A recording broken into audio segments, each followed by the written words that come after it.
Hello everyone, कैसे हैं आप लोग। मैं उम्मीद करता हूं कि आप सब अच्छे होंगे। तो आज की इस वीडियो में हम लोग एनसीईआरटी मैथमेटिक्स क्लास 10th का जो है प्रश्नावली 7.2 स्टार्ट करने वाले, क्योंकि हम लोगों ने लास्ट के वीडियो में क्या किया था, प्रश्नावली जो है अपना 7.1 को कंप्लीट कर लिया था। और इस वीडियो में हम लोग देखने वाले हैं प्रश्नावली 7.2। तो इसमें जो है ये प्रश्नावली विभाजन सूत्र पर आधारित है। सबसे पहले हम लोग विभाजन सूत्र पढ़ लेंगे, उसके बाद ये प्रश्नावली स्टार्ट करने वाले हैं, है कि नहीं। चलिए देखते हैं विभाजन।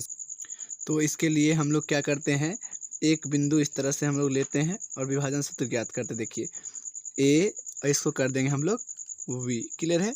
और यहाँ पे कोई मान लीजिए कोई पी बिंदु है, यानी एक्स कॉमा वाई पर स्थित है, ये बात जानते हैं आप। और ये जो होता है x1 कॉमा y1, ठीक है सर। और ये जो होता है आपका क्या होता है, तो x2 कॉमा y2, ये आप जानते हैं। ये दोनों बिंदुएं आपस में होती हैं। तो हमें पी बिंदु का निशान अर्थात जो विभाजन सूत्र है इसको कितना है बांटेगा वो देखना है। तो आधा आधा बांट रहा है, तो यहाँ जो हो जाएगा आपका m1 और m2, इसको हम लोग बांट देंगे। इसको जो है m1 और m2 में बांट देंगे। तो देखिए मान लीजिए हम यहाँ पे लिखते हैं पी बिंदु का निर्देशांक विभाजन सूत्र के लिए, यानी x कॉमा वाई में ही है। इसको हम लोग अगर भाषा में लिखना चाहे तो लिखेंगे पी बिंदु का निर्देशांक, पी बिंदु का निर्देशांक। तो आप देख रहे हैं x कॉमा वाई, यानी पी बिंदु का ये लिखें चाहे ये लिखें, बात वही है। तो इसमें आप एक तरीका है, आप क्या करें, ये जो विभाजित करता है ये m के करता है, तो आप सबसे पहले क्या लिखें, m लिख दें और इधर का x लिख दें, mx प्लस, ये पहले x के लिए ले रहे हैं mx, और नीचे m प्लस m लिख दें, कॉमा, ये x के लिए हो गया। और y के लिए जब लेंगे तो my प्लस my, और नीचे सेम m प्लस m लिख लीजिए, ठीक है। उसके बाद 12 21 12, ये सूत्र तैयार हो गया, 12 21 12, ये आपका जो है विभाजन सूत्र बनकर तैयार हो गया। ये जो है x के लिए यहाँ से यहाँ तक, और ये y के लिए यहाँ से यहाँ तक है। यानी आप x को अलग से भी ये लिख सकते हैं और y के लिए अलग से ये लिख सकते हैं। और डायरेक्ट लिखें तो इस प्रकार से आप लिख सकते हैं, यानी इसी को हम लोग विभाजन सूत्र कहते हैं। यानी आप m1 और m2 में बांट देते हैं, इसको काट देते हैं, और x2 और x1 तो हमेशा सेम ही रहना है। तो इस तरह से चीज़ों को हम लोग विभाजन सूत्र कहते हैं, और आप इस तरह से निकाल सकते हैं, कोई दिक्कत नहीं है। या आप अलग से कैसे लिख सकते हैं, इसको अगर तोड़ कर लिखना चाहे तो आप क्या कीजिए, x के लिए अलग कर लीजिए, mx प्लस mx बट्टे m प्लस m, 12 21 12 भर दीजिए। ये किसके लिए निकल गया, पर्सनली x के लिए, देखिए ये x के लिए। और अब y के लिए, y इधर कर दीजिए इस वाले y को, तो वही होगा my प्लस my, 12 21 12 कर दीजिएगा, क्या ये 12, ये हो गया आपका किसके लिए, तो सर जी y के लिए। समझ गए चीज़ों को आप। तो मैं उम्मीद करता हूँ कि आप समझे होंगे, है ना। तो इस तरह से आप विभाजन सूत्र है। और यहीं पे अगर विभाजन सूत्र को हटाकर और यहाँ पे आपको क्या कर दे, आपको कर दे मध्य बिंदु का निर्देशांक, यानी मध्य बिंदु का निर्देशांक जब कहेगा आपको, ये तो हुआ आपका विभाजन सूत्र। अगर आपको कह दे कि मध्य बिंदु का निर्देशांक, तो देखिए यहाँ से आप निकाल लीजिएगा, ये भी सूत्र है, मध्य बिंदु का निर्देशांक, यानी बीच वाले बिंदु का निर्देशांक। तो उसी तरह से x कॉमा y लेते हैं, बराबर जहाँ जहाँ m है ना, वहाँ वहाँ m1 रहे चाहे m2 रहे, जहाँ जहाँ m है वहाँ हम आपको क्या रख देना है, 1 रख देना है, क्योंकि एक एक में बांट देगा m1 और m2 को, इसलिए।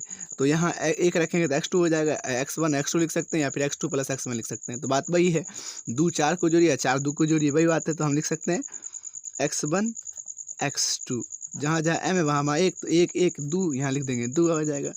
फिर देखिए यहाँ भी m रखेंगे तो y2 बचेगा, यानी y1 को लिख सकते हैं, y2 को अच्छा लगने के लिए, ठीक है, ज़्यादा बेहतर है। तो y1 प्लस y2, ये आप बाई 2 प्लस बाई 1 भी लिख सकते हैं, कोई दिक्कत। ये एक यहाँ रखेंगे, एक यहाँ रखेंगे, जहाँ जहाँ m है आपको m1 m2 नहीं देखना है, m की जगह सब जगह 1 रख देना, m2 या m1 दोनों की जगह। तो यहाँ भी हो गया 1 1 2। तो ये सूत्र आपका निकल गया क्या, मध्य बिंदु सूत्र, है ना। तो इसे आप लोग क्या कहिएगा, मध्य बिंदु। इसे भी अलग अलग आप लिख सकते हैं, x के लिए, y के लिए, ये आप लिख सकते हैं, कोई दिक्कत नहीं है। तो ये जो है दरअसल ये आपका सूत्र रहा। अब हम लोग जो है प्रश्न पर बढ़ेंगे, ठीक है ना। तो देखिए बड़ा ही आसान सवाल है, कह रहा है ये वाला प्रश्न संख्या 1 देख लीजिए आप। यहाँ पे क्या कर, उस बिंदु के निर्देशांक ज्ञात कीजिए जो बिंदु -1, 7 और 4, -3 को मिलाने वाले रेखाखंड को 2, 3 के अनुपात में विभाजित करती है। तो चलिए अब हम लोग क्या करते हैं, इसको बांट देते हैं। देखिए इसके लिए क्या करेंगे अपन, एक रेखा बनाने वाले, ठीक है। देखिए यहाँ से जो है आप उस मतलब क्वेश्चन नंबर 1 हम कर रहे हैं 7.2 का, ये आप समझ रहे हैं। तो इसको जो है ये बिंदु बांटता है किसमें, ये कोई मान लीजिए एक बिंदु है, इसको अभी जैसे बांटे थे आप, एक को कह दीजिए एक को कह दीजिए बी। 2 बिंदु दी गई है, एक बिंदु है -1, 7 और दूसरा बिंदु जो है दिया गया है 4, -3, ये सर दिया गया है। चलिए और बांटता किसमें, बांटता m1 और m2 है। यहाँ पे कोई बिंदु है यानी x y, मान लीजिए p हम मान लेते हैं, p कोई बिंदु है x, y, इसको किस में बांटता है 1, 2 के अनुपात में। यानी बड़ा ही आसान है, m1 दिया गया है 1 और m2 दिया गया है, ये जो दिया गया है ये 1, 2 के 3 के अनुपात में, सॉरी 2, और ये जो है ये 3 दिया गया है। तो बस आसानी सा है, सूत्र लगाना है और चीज़ों को हमको रखना है और मान निकाल लेना है बड़े ही आसानी से। देखिएगा तो अपन लिखते हैं विभाजन सूत्र से, क्या लिखेंगे, विभाजन सूत्र से, विभाजन सूत्र से कैसे लिखेगा, x, y के लिए लेते हैं ना विभाजन सूत्र से, p का निर्देशांक, p का निर्देशांक, ठीक है सर। चलिए p का निर्देशांक निकालना है, तो यहाँ से वही सूत्र पहले लिख दीजिए mx, ऐसे हमने बताया है आपको mx, बस याद रखिए m + m 12, 21, 12, my + my, m + m 12, 21, 12, आप कभी नहीं भूलिएगा, इस तरह से रहिएगा तो ठीक है। तो यहाँ से आप चीज़ों को रखते हैं। देखिए जो मान है ये आप जानते हैं, ये होगा x1 और इधर वाला होता है x2, ये y1 और ये होता है y2, और m1 और m2 तो दिया गया है ये प्रश्न में, और ये xy का मान तो निकालना वहाँ पे रख दिया है।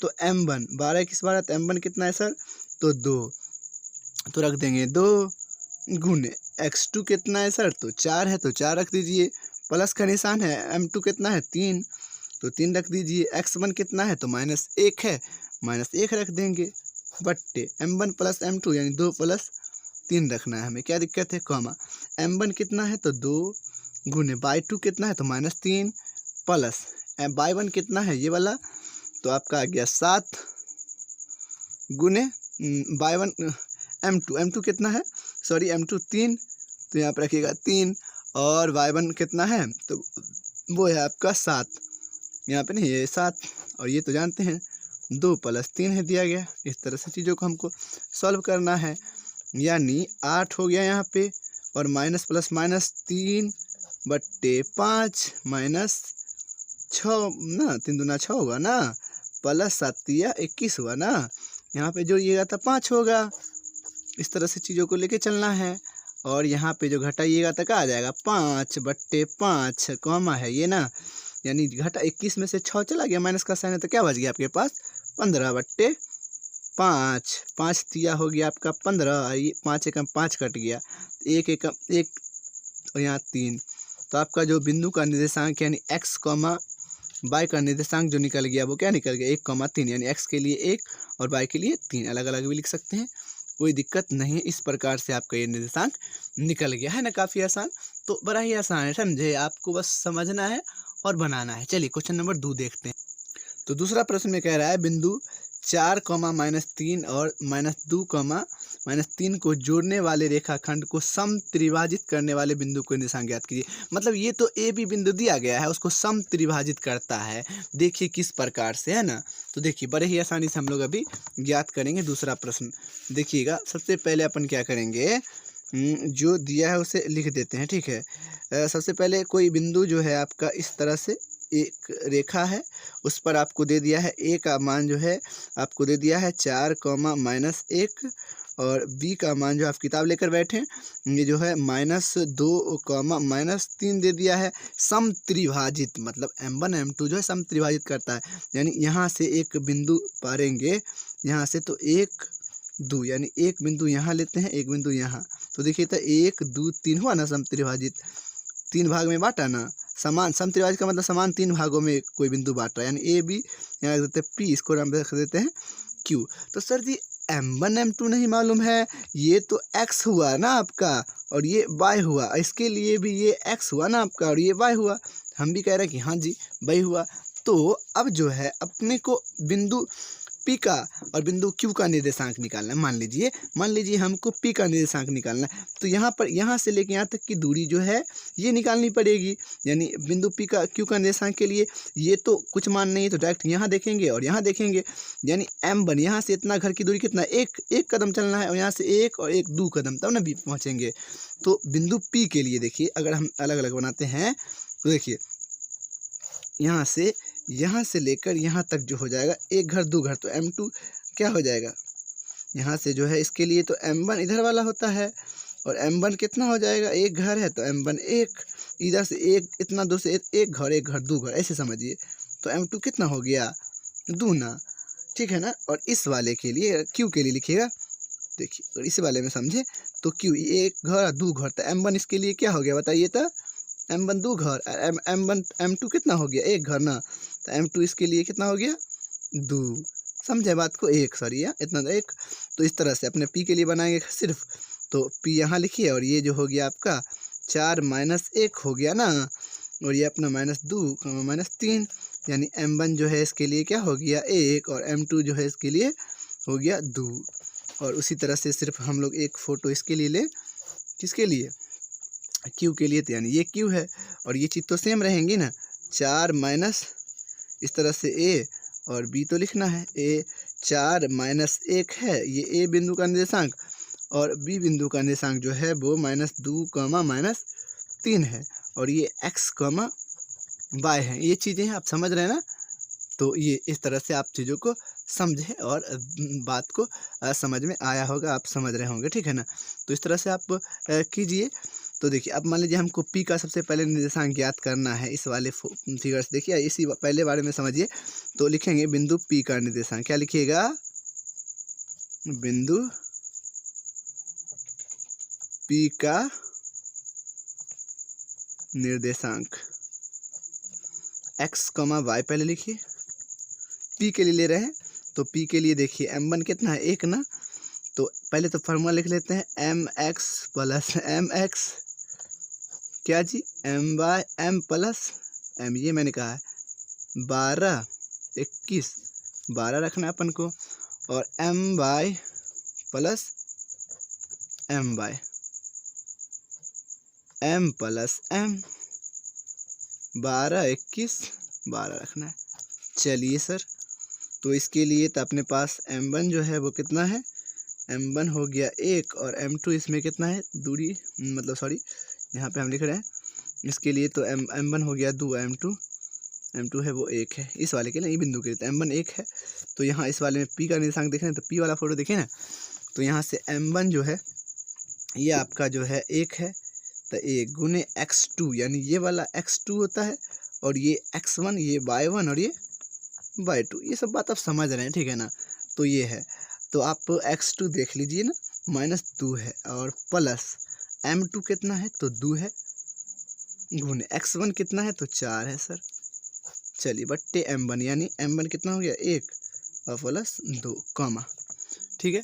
अब देख लेते हैं आगे M1 कितना है तो 1 है, गुने y2 -3 है यहाँ देख रहे हैं आप, और प्लस M2 कितना है 2 है, गुने y1 कितना है -1 है तो -1 रख दिया, ठीक है ना। और बट्टे 1 + 2 हो गया है ना, क्योंकि M1 M2 है।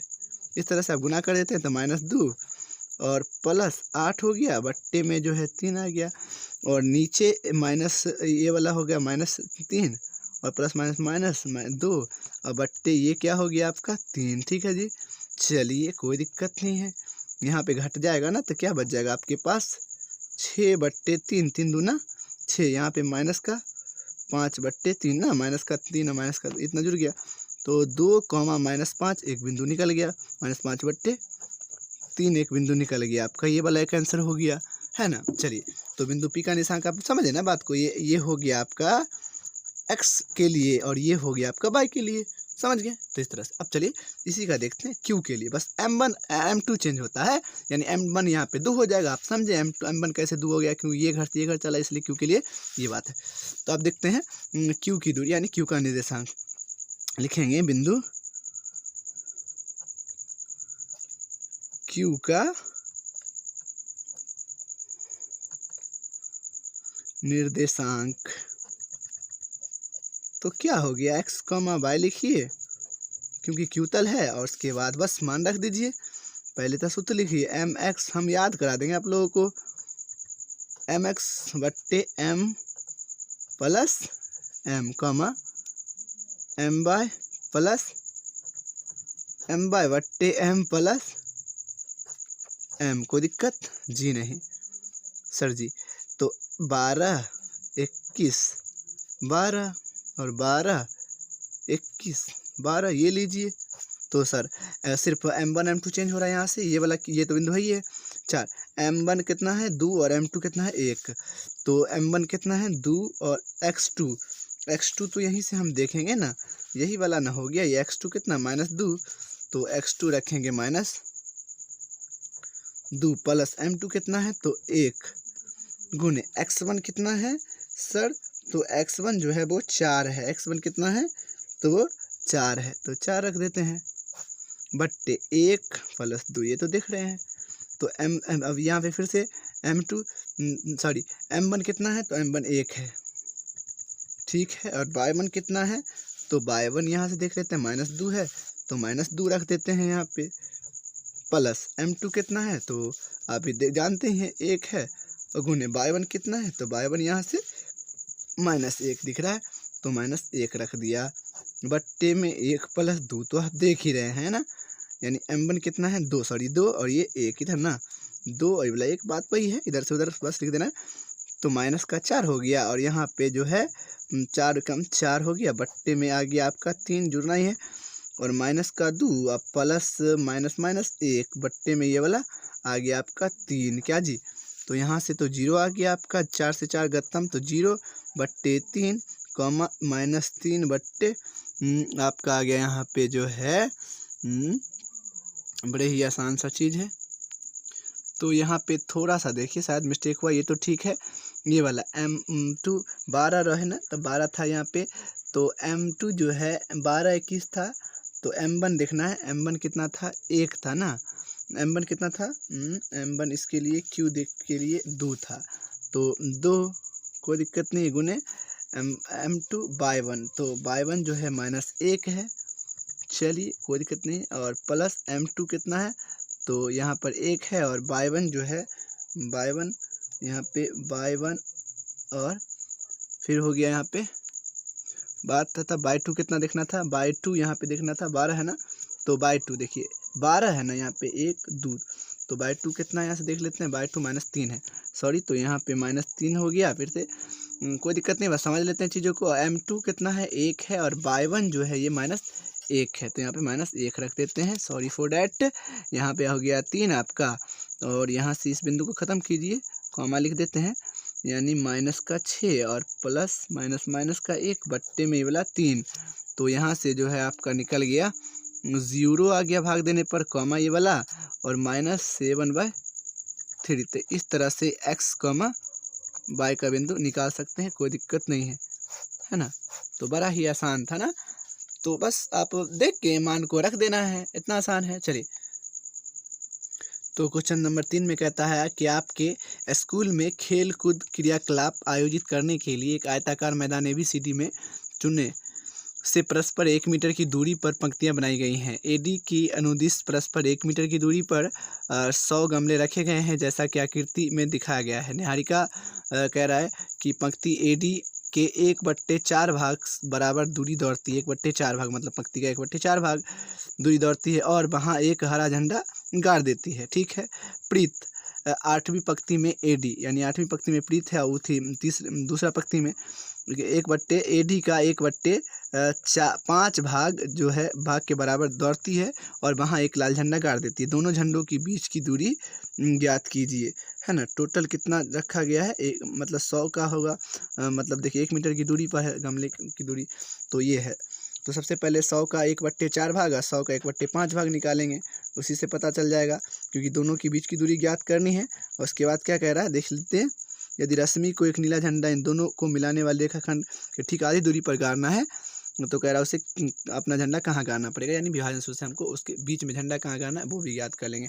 दूरी, इन दोनों की दूरी ज्ञात करके झंडा कहाँ पर आएगा इस दोनों के बीच में, ये हमको दिखाना। सबसे पहले तो हमको क्या करना है इसमें कि ज्ञात करना है कि ये एक निहारिका है और एक प्रीत है, इन दोनों की बीच की दूरी ज्ञात करना है। उसके बाद ये झंडा कहाँ पर गाड़ेगी बीच में, वही हमें बताना है। चलिए देखते हैं।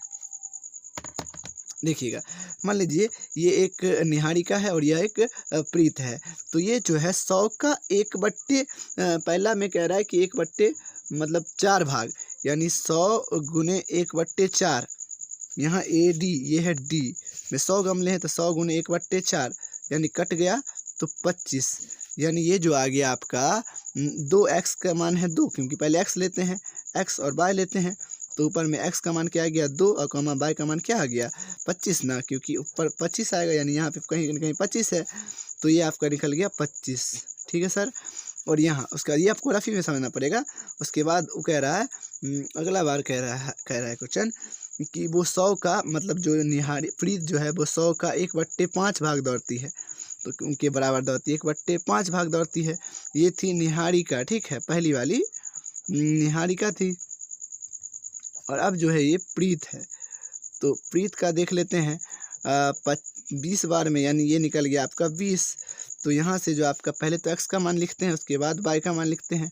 ऊपर में कहीं ना कहीं यहाँ पे ये प्रीत जो है 20 तक रखी है, तो 8,20 ये आपको आ गया। तो लिखेंगे सबसे पहले निहारिका एवं प्रीत के बीच की दूरी कितनी है वो ज्ञात कर लेते हैं। ठीक है, देखिएगा क्वेश्चन नंबर आपका 3 है। ये लिखेंगे, दूरी सूत्र से निकाल लेंगे। निहारिका एवं प्रीत के बीच की दूरी, तो दूरी सूत्र लगाएंगे हम। निहारिका एवं प्रीत, निहारिका को हम n मान लेते हैं और प्रीत को हम p मान लेते हैं। ठीक है, यानी NP लिख देते हैं यहाँ पे और लगाते हैं दूरी सूत्र इस तरह से, x2 माइनस x1 का whole square plus y2 minus y1 का होल स्क्वायर। आप मान जान रहे हैं यहाँ पे कितना है, n जो है वो कितना है 2,25 है और प्रीत जो है वो 8,20 है। तो ये है x1 और ये x2 और ये है y1 और ये y2। ये आप देख रहे हैं x2 कितना है 8 माइनस x1 कितना है 2 का स्क्वायर प्लस, तो यहाँ से आप देखते हैं आगे, आप जो है आगे क्या है y2 कितना है सर, तो y2 है 20 और y1 कितना है 25। कोई दिक्कत नहीं होगा भी, कैसे 6 घट गया स्क्वायर प्लस -5 का स्क्वायर, समझ रहे हैं कि 20 में से मतलब 25 गया तो माइनस का बचेगा, 6 चौके 36, आना तो प्लस का ही 25। ये क्या कर दीजिए, दोनों को जोड़ दीजिए, तो ये निकल गया √61 इकाई। 61 इकाई जो आपका क्या निकल गया, ये निहारिका एवं प्रीत के बीच की दूरी निकल गई। अब मतलब आप कह रहे हैं निहारिका एवं प्रीत के बीच का मध्य बिंदु, तो वो मध्य बिंदु ज्ञात करना है ना, यहाँ पे कहाँ पे झंडा गाड़ेगा, तो मध्य बिंदु सूत्र लगाते हैं, तो बड़ा इजी है, लिख देते हैं। लिखेंगे आप जहाँ झंडा गाड़ना है, निहारिका एवं प्रीत के बीच का मध्य बिंदु, जहाँ झंडा गाना है कि नहीं। तो एन पी एक्स वाई के लिए लेते हैं हमेशा, ठीक है। ये तो x1 प्लस x2/2 होता है और y1 प्लस y2/2 होता है। ये आप जानते हैं, सूत्र आता है ना आपको, तो कोई दिक्कत नहीं है। यहीं से ना देख लेंगे x1 कितना है तो 2 है और x2 कितना है तो 8 था बट्टे 2 है। चलिए y1 कितना है 25 और ये है 20 y2 बट्टे जो है ये तो 2 होना ही है, सूत्र सही है। तो ये दोनों को जोड़ दीजिएगा तो 10/2 आ रहा है और यहाँ पे जो है जोड़ दीजिए तो यहाँ से जो है आपका आ गया 45/2 यानी ये 5 आ गया कितना 5,45/2 ये आपका निकल गया x और y। तो बड़े ही आसानी से x के लिए, ये y के लिए कॉमा बिंदु, यहाँ इसकी ये जो है मध्य बिंदु हो गया निहारिका एवं प्रीत के बीच की मध्य बिंदु, जहाँ उसको झंडा गाड़ना है। तो थैंक यू सबको। अगर उम्मीद करता हूँ कि आप लोगों को समझ में आया है। अगर समझ में आया है तो प्लीज़ चैनल को सब्सक्राइब करें और कमेंट करें कि आपको मेरा वीडियोस कैसा लगता है। और भी क्योंकि मैं क्लास 10th का पूरा सिलेबस खत्म करने वाला हूँ। Thank you so much guys यहाँ तक देखने के लिए। Thank you so much. Please channel को सब्सक्राइब कर लीजिए प्लीज़।